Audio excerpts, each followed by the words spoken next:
Hi guys, চলে এসেছি আরও একটা রান্নার ভিডিও নিয়ে। আজকে আবার আমি আমি না আমার মায়ের একটা রান্নার ভিডিও তোমাদের সঙ্গে শেয়ার করবো, যেটা নিরামিষ, সেটাও নিরামিষ, আর সেটা হচ্ছে ক্যাপসিকামের চপ। তো চলো বেশি দেরি না করে আগে ভিডিওটা স্টার্ট করা যাক। সোয়াবিন আর আলু সিদ্ধ করে এরম করে ছোটো ছোটো করে এরম করে তাহলে আগে থেকে আলু আগেই সেদ্ধ করে রেখেছিলাম। এখন সেটাকে একেবারে নরম করে হাত দিয়ে চিপে চিপে মেখে নিচ্ছি।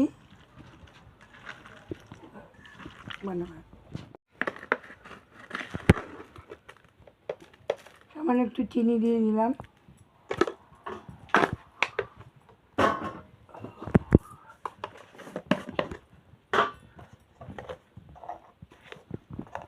সামান্য একটু নুন দিলাম। এবার সবগুলোকে মেখে নিচ্ছি, সবগুলো মেখে নিলাম। তারপর তেলে একটু ভেজে নিতে হবে, ভেজে একদম শুকনো করে নিতে হবে। কালো জিরে দিয়ে দিলাম, প্রথমেই কালো জিরে, একটু আদা দিয়ে দিলাম। তারপর যেটা মেখেছিলাম সয়াবিন আর আলু, এটা দিয়ে দিলাম।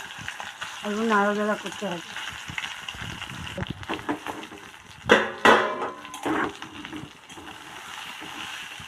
এটাকে ভালো করে ভেজে নিতে হবে। ভাজলে পরে একটা সুন্দর গন্ধ বেরোবে।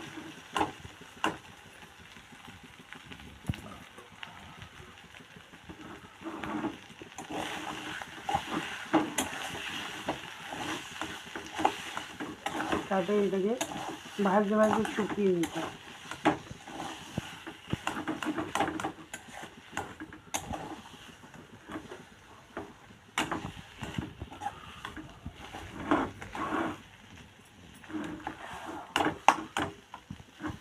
আঁচটা কমিয়ে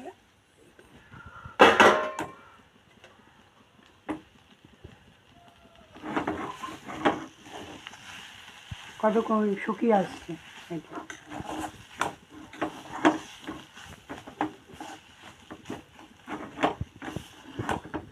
আলু আর সয়াবিন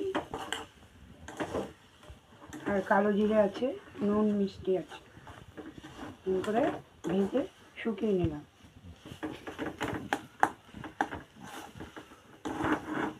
অনেকটা শুকিয়ে গেছে। এবার এটাকে নামিয়ে নেব।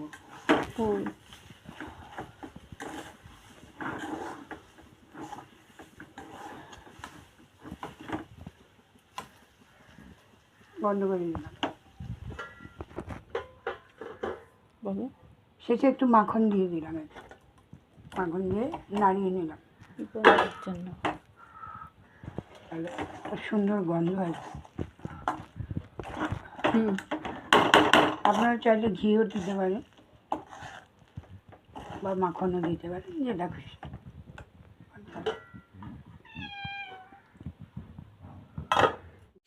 তারপরে ক্যাপসিকামটা ভালোভাবে কেটে নিতে হবে, 4 টুকরো করে নিতে হবে। আর ফ্যামিলিতে যেই কজন মেম্বার থাকবে সেই অনুসারে তোমরা ক্যাপসিকামটা নিতে পারো। আর 4 টুকরো করার আগে ক্যাপসিকামের ভেতরে যে দানাগুলি রয়েছে সেই দানাগুলি কেটে ফেলে দিতে হবে, যাতে কোনো দানার কোনো চিহ্ন না থাকে। তোমরা যে কোনো ওই ক্যাপসিকাম দিয়ে চপ করতে পারো, সবুজ, হলুদ, লাল, কিন্তু আমাকে যদি জিজ্ঞেস করো তাহলে সবুজ ক্যাপসিকাম দিয়ে বেশি ভাল লাগবে।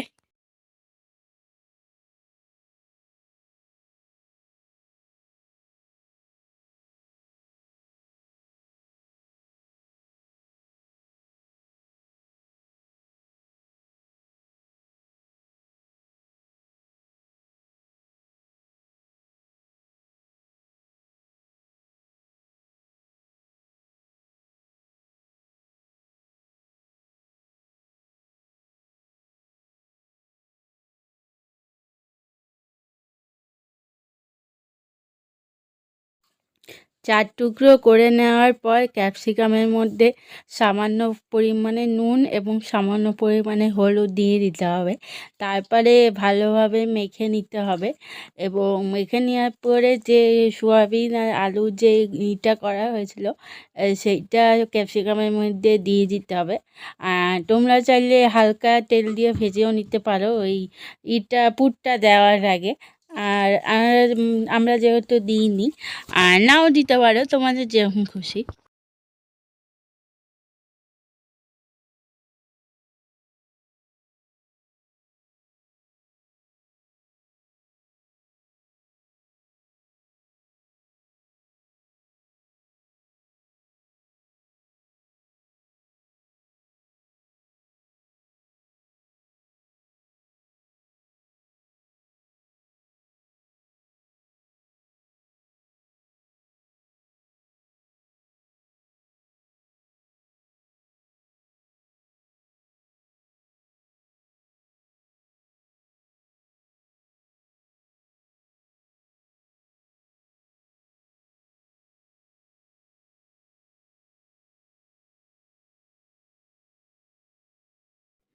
তারপরে ক্যাপসিকামে পুরগুলি দেওয়ার পর হাত দিয়ে ভালোভাবে চেপে নিতে হবে যাতে তেলে দেওয়ার সময় ভেঙে না যায়। এবং অন্য একটা পাত্রে সামান্য পরিমাণে নুন, সামান্য পরিমাণে চিনি এবং গোটা গরম মশলার গুঁড়ো দিয়ে দিতে হবে। আর এই গরম মশলার গুঁড়োটা বাড়িতে তৈরি, তোমরা চাইলে দোকানেও দিতে পারো, দোকানের। তারপরে কালো জিরে দিয়ে দিতে হবে এবং কালো জিরে দিয়ে দেওয়ার পর ময়দা বা আটা দিয়ে দিতে হবে। ময়দা বা আটা তোমরা নাও দিতে পারো, তোমাদের যেমন খুশি, কারণ ময়দা বা আটা দেওয়ার কারণ যাতে ভেঙে না যায় তার জন্য আর কি। তারপরে যেইটুকু দরকার ওই চপ করার জন্য সেই অনুসারে তোমরা বেসন দিয়ে দেবে।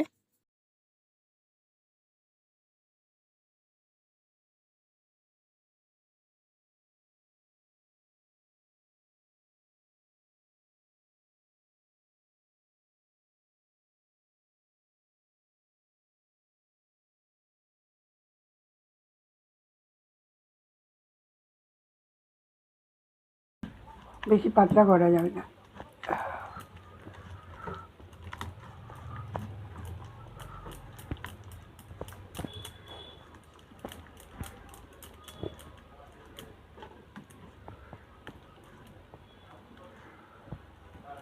কিছুক্ষণ ঢেকে রাখতে হবে। তারপরে কড়াইতে সাদা তেল দিয়ে দিতে হবে। তোমরা চাইলে সর্ষের তেল দিয়েও করতে পারো, তোমাদের যেমন খুশি, কিন্তু সাদা তেল দিয়ে করলে বেশি ভালো লাগবে।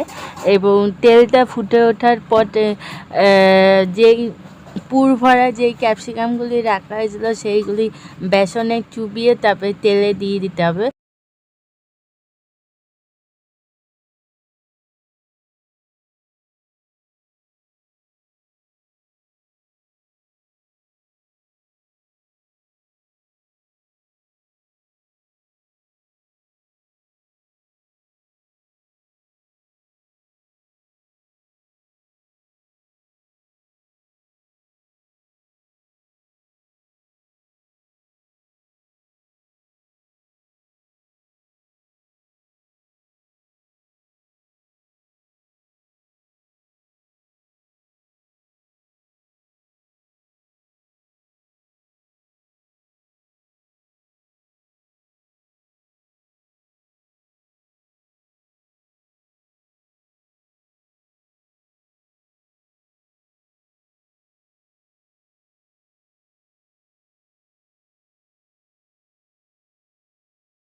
এক পিঠ উল্টে দেওয়া হয়েছে, এক পিঠ উল্টে দেওয়া হয়েছে।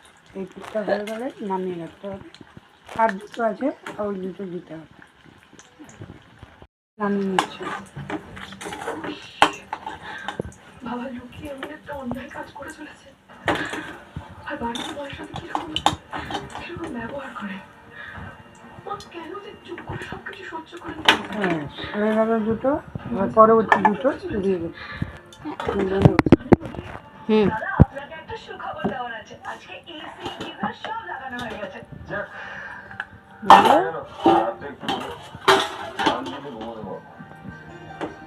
জ্বালাই বন্ধ কর। একইভাবে এই দুটো আবার দিয়ে দেবো।